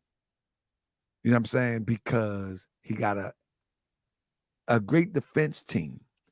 One thing I know about Baltimore, Maryland, the moment you take a plea, all bets is off. There is no, you could ask for a reduction of sentence, but with crimes like that, ain't no judge reducing no sentence. You know what I mean? No. I mean, but there is no legal recourse, if you will. There is no legal recourse once you take a plea in Baltimore, Maryland, or in Maryland. Ain't no appeal, ain't no legal recourse. That's it. That's all. That's it. Is that in Florida too? Yeah, absolutely. And let me touch on something real quick. I meant to mention it earlier. That's almost like a narcissist behavior. You know, he doesn't see anything wrong. He acts as if there's nothing wrong with what he's done. There's no remorse. You know, he's talking about how soon he's coming home. He's talking about how he's being treated and so forth. You know, and that's one thing that they all have in common. These lewd and lascivious people, man, they don't see no wrong in what they've done. That's one thing that I've noticed over the years. But he took the plea, and he can't go back and try to redo a plea. He can't go back and ask for less time. You know, once he took that plea deal, that's it. And you heard it in the judge's voice too. You know, even the judge. I know the judge. I can assure you that judge was upset. He wanted it to go to trial, but I can understand the mother's pain because you can hear it in her voice. You know, it's disheartening. She's not going to trust a jury. And I wanted to add to that too. You know, with this guy, Polight, you never know, and you never know what conversations have been had before this situation. You know, when grown folks get in relationships, especially this guy here, he's way out there. You know, you never know how they would paint her. You know what I mean? Because these type of people, man, he got videos where he got dog collars on European women, people standing around, as you've seen in the video. And I mean, he got caught with a tranny in California one time. I mean, he was in a club, the video playing, and his wife, supposed to be a hotepper, she kissing a woman in the mouth. I mean, that's people what they do. But this is all displayed before the public. You know what I mean? And so you never know what type of conversations that him and the mother may have had. It could have been in jest, it could have been in joke, it could have been in text. You know how adults do sometimes. But I would imagine that they would have brought out anything and everything. Yeah. And it would have changed the whole trajectory of what was being presented by the prosecutor. But I still think he would have been found guilty because of that DNA. And just like you said, the whole trajectory of it, because he wouldn't have been on trial, the mother and the daughter would have been on trial. Exactly. Just like, let me just say this comment. This is the silly comment right here. She tried to cover at first, but I feel this is people that haven't done research. This is people that haven't done research. She didn't try to cover anything. The night that it happened was the night that she took her daughter to the police. And she says in her impact statement how he stood there and begged her not to take, she's going to ruin his career. And she said she took her daughter immediately to the police. And see, this is the sick mind of people. They speak, you know what I mean? Oh, somebody said Henry Dinkins trial. I'm talking with the wrong child. I was about to get you. Slow jams. I was about to get you. I'm sorry. Let me officially apologize to Slow Jams. I see that thing jump up. I'm sorry, Slow Jams. No, I'm real. Listen. I have 5 sons, and I've just had a daughter. She's 4 months old. And man, that little girl there, goodness gracious. There is no way in the world that I could imagine any type of harm coming to any of my children, but I have 5 boys, and this is my first and only daughter. Now, and I've been around a lot of young girls. I've helped raise, I help be a father figure, and et cetera, but this here, I just can't imagine. I can't imagine what that mother went through. So I'm just very sensitive to her feelings, you know what I'm saying, as it relates to what she had to muster to tell her story. So even though it didn't went to trial, the public still get to see in living color exactly what happened, even though it didn't go to trial. You follow me? Exactly. But with that being said, Brother John, you got to come back, bro. Can we come back and do prison stories? Oh man, anytime, man. I'm for real. You know, I'm for real. Hey, you got my number. So Yeah, I'm about to save it, brother. I'm about to save it in my yeah, phone. But I would love to come back and you remember that Tupac song? We shared war stories. Oh Lord, and shared some war stories. But at the end of the day, I always want to have a silver lining, and I feel as though that you are the type that will be able to tell this story of some of these incidents or situations and circumstances, and we don't even got to name names, but I would love to see stories of triumph where people didn't got out. Have you ever met anybody that did time and ultimately got out and was successful and very productive? man. Listen, I got a whole bunch of stories. No, see, what I didn't tell you was I had a pool business for 30 years, resurfacing swimming pools. Okay.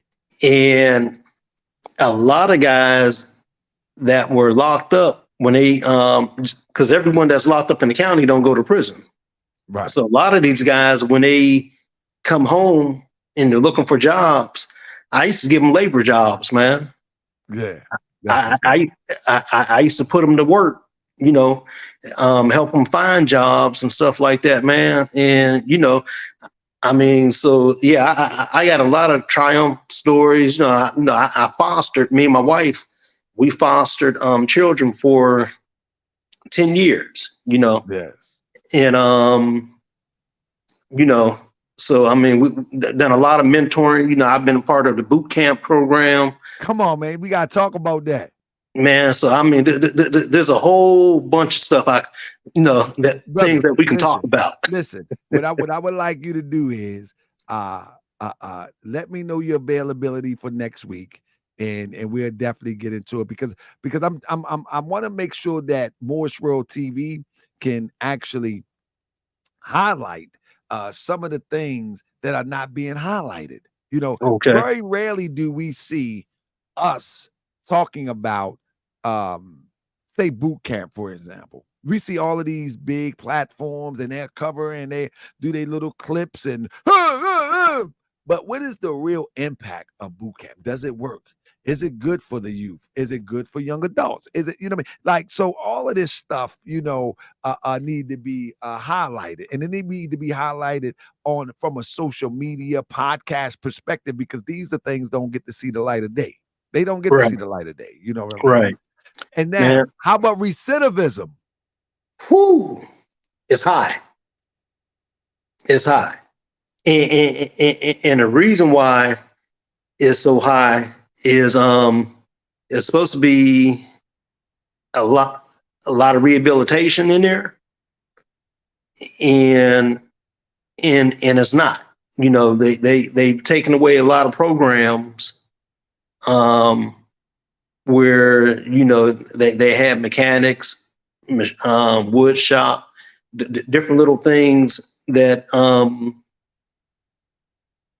that will help give these guys trades, whether, especially on the county level, because like I said, a lot of people coming into the county jail don't always go to prison.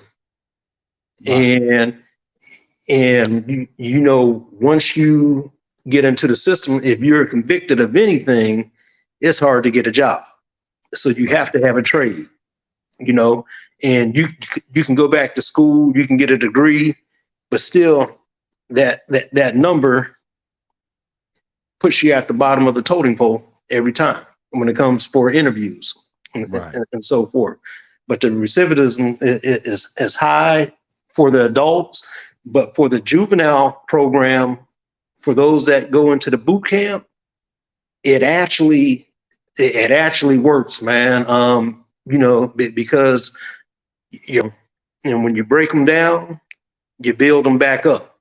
Right. And when you build them back up, as my brother that put us in contact, as he always say, the race and the battle is from the neck up. How about that? How about that?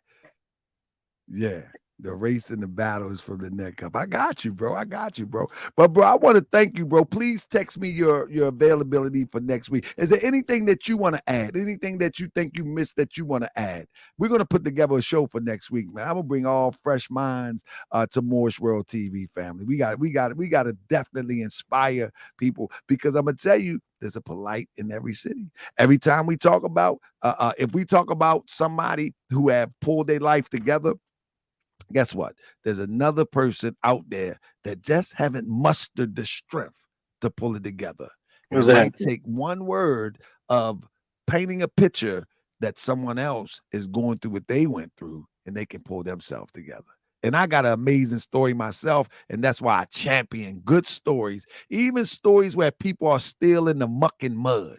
You know what I mean? It doesn't bother me if you're still in the muck and mud.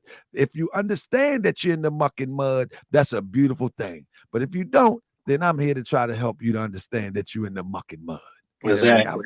As long as you're real. If you're in the muck and mud and you're real, I rock with you. But don't be in the muck and mud being fake with me. Like I remember a guy walked up to me. This was a young brother the other day. He was no more than like 16. And I know that some kind of way he got mixed up in that drug life. And the drug life is here. And addiction is serious here in Baltimore. And he walked up to me, asked me, do I have 75 cents?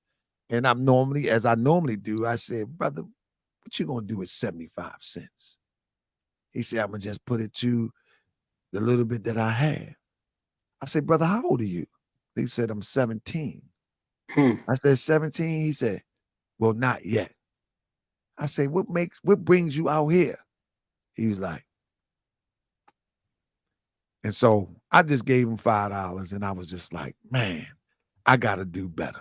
I gotta do better. And what I mean do better, I need, this is not for Moorish World TV. This is my thing, that I need to literally create some sort of a program here in Baltimore where those that go unnoticed, or those that feel as though nobody is going to hear, nobody care, and they're not ready, they can have a safe space and have a conversation. And maybe that conversation could lead to a rehabilitation. Like that. That's where I'm at with it, man. Because it's really bad, bro. It's really bad in Baltimore. Like if I go, like every time I go to our Unity Hall and I go down, it's a street called Garrison, man, we have sisters that will walk out there. I'm talking about birthday suit naked,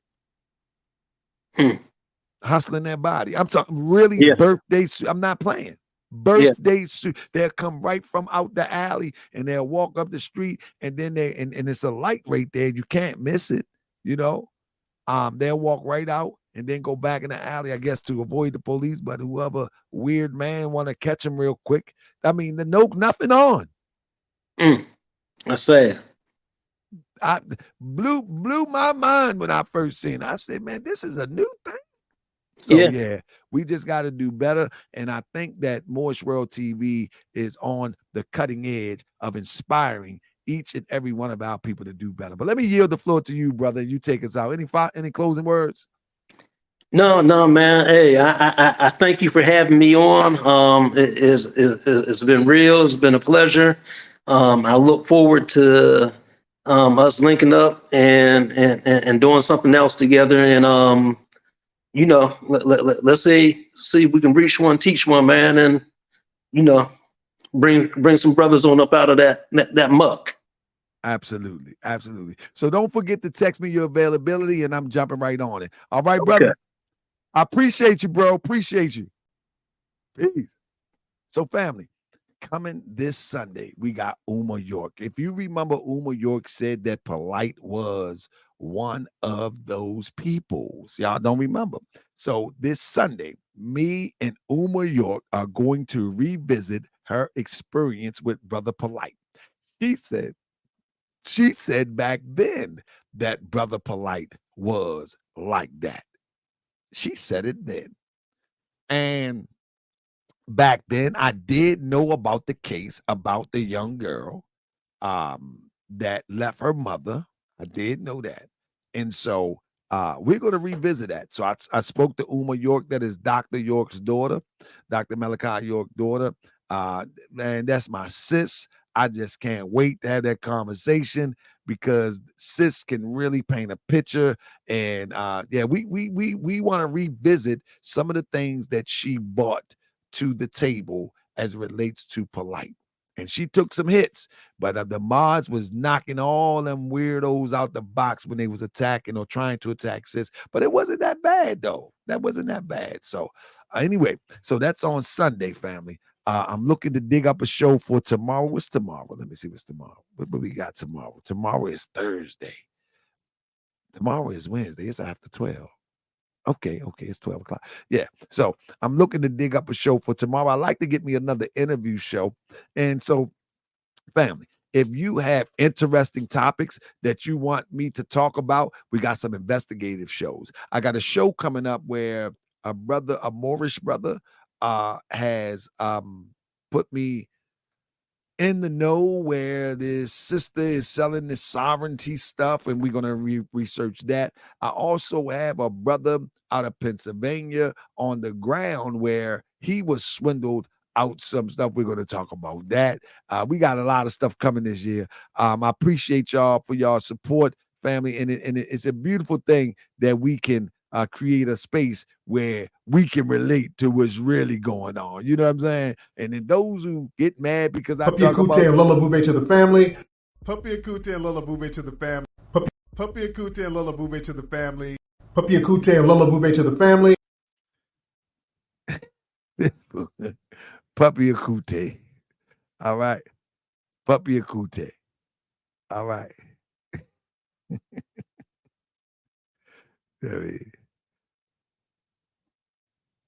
Puppy Akute. Man, what is a Puppy Akute? Man, is that a real thing? Is that a real thing? That gonna get some lot of play tomorrow night. For real, that's gonna get a lot of play tomorrow night. Come on, man. Puppy Akute and Lola Bube to the family. Puppy Akute and Lola Bube to the family.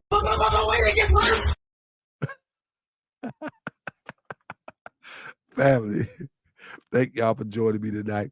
I'm going to get myself ready for early morning tomorrow. Appreciate y'all. Thank you to the BTK Killer. Peace and love, family. Peace and love. Jay Bizzle in the building. Talk to y'all tomorrow, family. We turn up again. Peace and love.